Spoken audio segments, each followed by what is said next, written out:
بسم الله الرحمن الرحيم. Assalamu alaikum wa rahmatullahi ta'ala wa barakatuh. Toujours avec la théorie des ensembles.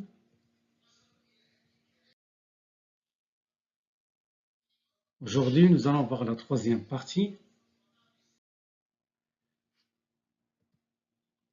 L'égalité. Alors, deux ensembles A et B sont égaux s'ils ont les mêmes éléments. On note A égale à B. Bon, ici, il y a une autre définition.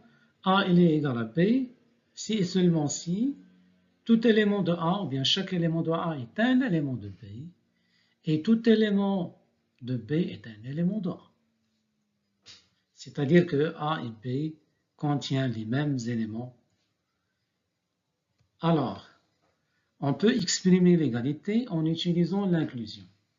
D'après cette définition, A il est égal à B, deux ensembles A et B sont égaux, cela équivaut à dire que l'un est inclus dans l'autre et l'autre est inclus dans le premier, c'est-à-dire que A est inclus dans B et B est inclus dans A.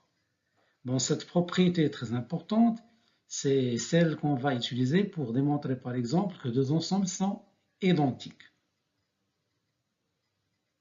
C'est-à-dire, on va démontrer la double inclusion. La double inclusion.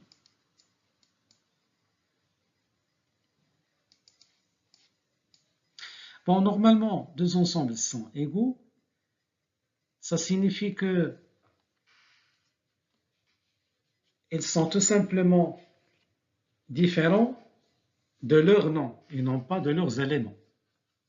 Bon, dire qu'ils sont différents de leur nom, c'est-à-dire que chacun il va donner une définition, ou bien une définition de ces éléments. Mais en fin de compte, les deux définitions coïncident, c'est-à-dire ils sont équivalents. Voici alors un exemple. Je vais donner trois ensembles qui sont identiques. Alors le premier c'est A. A il est égal à x appartient à n, tel qu'il existe k appartient à n, tel que x égale à 2 fois k. C'est-à-dire A c'est les éléments de n qui s'écrivent 2 fois un élément de k. Un élément de n, pardon. Bon, ici, si j'explicite cet ensemble, ça va donner 2, 0, 2, 4, 6, etc. C'est-à-dire c'est l'ensemble des nombres pairs.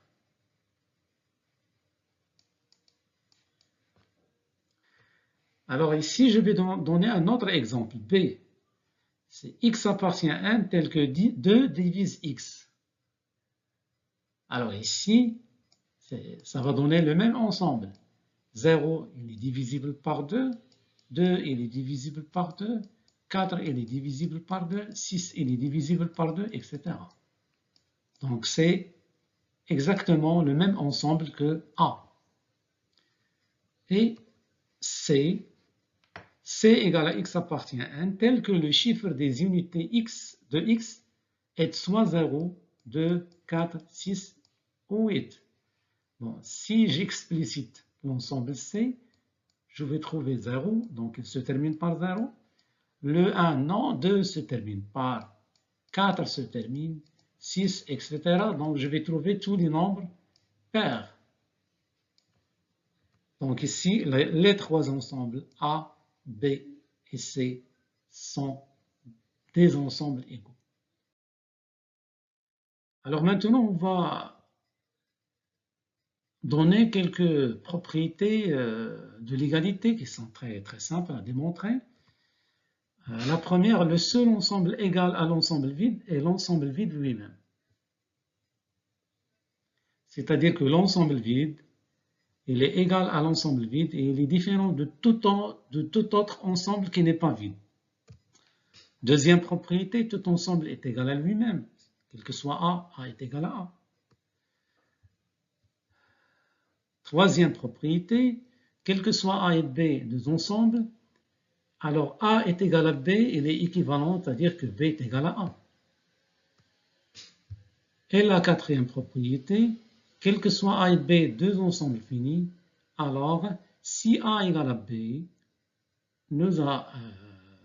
voilà. Donc, si A égale à B, alors cardinal de A est égal à cardinal de B. Alors, la démonstration de la première propriété. L'unique ensemble égal à l'ensemble vide, c'est l'ensemble vide lui-même. En fait, s'il existait un ensemble A tel que A est égal à l'ensemble vide, alors on aura A est inclus dans l'ensemble vide. Mais si A est inclus dans l'ensemble vide, alors nécessairement A est vide. Pourquoi? Car sinon, il va exister un élément X qui appartient à A, c'est-à-dire il va exister un élément X qui appartient à A, et par suite cet élément, il va appartenir à l'ensemble vide, ce qui est impossible. Bon, tout ensemble est égal à lui-même. Bon, ça c'est trivial, car tout élément de A est un élément de A. Et tout élément de A est un élément de A. Donc, les éléments de A sont les éléments de A. Donc, A est égal à A. La troisième propriété, quel que soit A et B deux ensembles, alors nous avons A est égal à B si et seulement si B est égal à A. Soit A et B deux ensembles quelconques. Alors nous avons, si A est égal à B, il est équivalent à dire que A est inclus dans B et B il est inclus dans A.